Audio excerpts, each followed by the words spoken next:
When Drake said, "My Montreal connect, stand up, not far down," he's alluding to the Montreal rapper Jonathan Emile, who held his ground after being scammed, bullied, and berated by TDE. The story's not that complicated. I put out the song, and then he decided that he wanted me to unpublish the song. I'm just like, yo, it's the internet.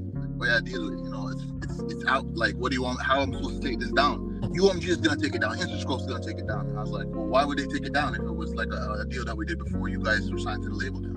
When Jonathan Emile paid $10,000 for a Kendrick Lamar verse, he was not signed to Interscope. Well, I mean, I was dealing with TDE at the time, right? We did the feature, the collaboration. They told me it was no problems. They're like, okay, just deal with the lawyers or whatever. That was the beginning of like his sort of move to the umbrella. That was before like Coronation. Like when they got all the man them on stage, be like, oh yeah, I did a feature hip hop or whatever. Jonathan Emile decides to drop the song in 2015. When I put it out, when I let him know, like, the track was about to drop and stuff, and then he's like, let me get back to you. And then he never got back to me, so I was just like, all right, well, I guess it's no big deal to these guys. And then the track dropped, and then he's like, hey, you better take the track down. Like he did his whole like discount Debo thing, like where he tried to threaten me and stuff like that.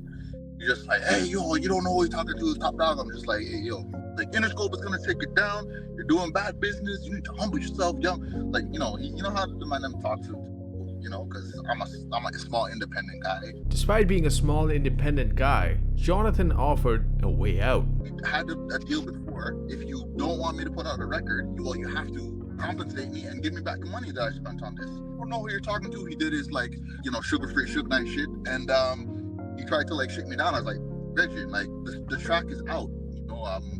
I'm gonna fulfill the agreement the way it is. If you have an issue with it, then I'm sorry. You know what I mean? Around 8 days after the release, the song was removed from SoundCloud and YouTube. And then he summoned the overlords of UMG and Interscope to try to scrub it from the internet. That's it. So Jonathan Emile had to take TDE to court in order to get his song back up and to clear his name because he was being accused of stealing Kendrick Lamar's verse.